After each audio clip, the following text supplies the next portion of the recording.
Okay, let's go over some of the details here that we have. Now, I've gone over a lot of stuff when I talked about different details with the Ash versus Evil Dead chainsaw, different options you can do.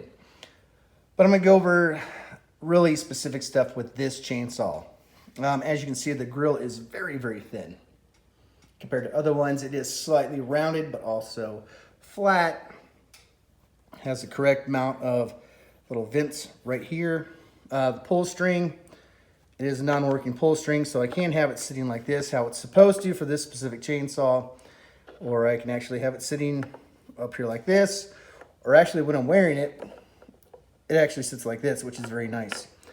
All the little red spots you see in the paint is very specific to that chainsaw that I replicated. I replicated the paint as close as possible, so I took a lot of time into replicating that.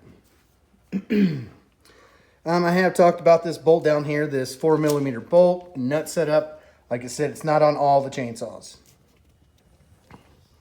You can see up here the unpainted 6mm bolts there.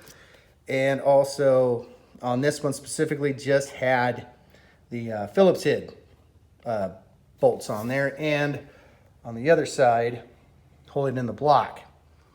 Now when it comes to the bar, now this is the paint job you see when you first see it hanging in the trailer. Now, I mean, and I'm talking about the very first time you see it, because once him and Vivian fight over it, it turns into a fake bar. And I could not unsee that, basically. But one thing I did notice when it was the real bar on there is it was flipped around to where this was on the inside. Most of the time it's on the outside. And basically it goes from a real bar to a fake bar, and then a real bar on the working one with this whole bar flipped around. Because these two marks are on the inside and that other mark I just showed is on the outside. So I had no reference of what is on the other side. The only conclusion I came up with is it's a duplicate paint job, as close as possible on both sides. This is closer to where Ash is actually catching it with his nub in the air in episode 1. These are filled in with paint, and this is replicated for that. They couldn't just flip it because it would be upside down. So that tells me they probably replicated the paint job on both sides, specifically for that chainsaw. Or those bars, excuse me. One thing you notice is these little rips in here. I had to put those in myself. Those were on the chainsaw I was replicating. The muffler piece, as always, I've talked about how that's the bolt that needs to be used for that. For this specific chainsaw, you can see the motor piece in the back.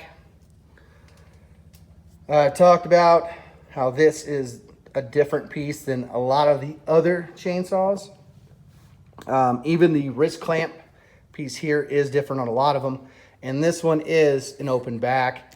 And a lot of times one telltale sign, if it's an early one that what Rob did, is it'll have a longer top. Now they were modified on various ones. I've seen ones where they're cut and filled in. Excuse me, I'm so sorry. I'm trying to fight something off here. Where they're cut and filled in to where they're just about a half to a quarter inch back, and the wrist clamp is more angled, but this one just has just a subtle angle. So if I move it over here, you can see how it's just a subtle angle. It's not a massive angle there. I've talked about all these placements, how it's just a couple threads showing up here, the different nuts and bolts, and also the handle here, how I'm not much of a fan for this look, how it's not severely angled as much as the front. Not a huge fan, but hey, I can't complain too much. It looks good. Little silver detail up here, I have talked about that. All the paint details have really gone over, so I'm not gonna embellish too much on that. Let's go to the bottom here to where you can see those two extra holes. Those were something from Rob's original molded chainsaws. And a lot of people don't like the thin grill, but you know, I like it. And I have to have it for this one. You can see a little space here between the clamp in the body. That was specifically on Rob's. That gives it just a slight angle versus having it cocked all the way in. Where the clamps touch the body, it will give it more of a severe angle, which you see kind of on other chainsaws for Ash vs. Evil Dead. But really, in all reality, I mean, I like this one. It came out exactly the way it needed to come out. There's more black paint on the top versus a lot of the other ones.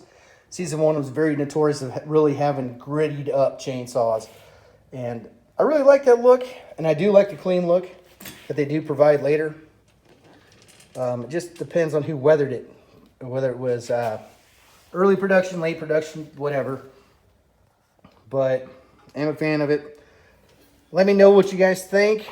This is my last Ash vs. Evil Dead chainsaw I will be doing for quite some time.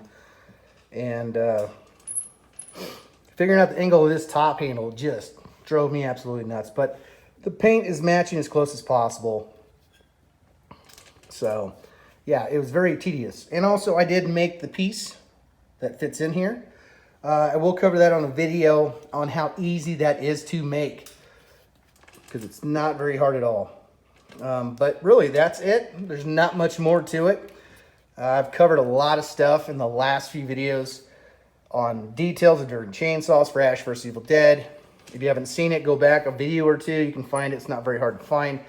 But this is pretty much the epitome of a Season 1 chainsaw, because it is based off a very singular Season 1 chainsaw. So guys, until next time, you guys stay groovy.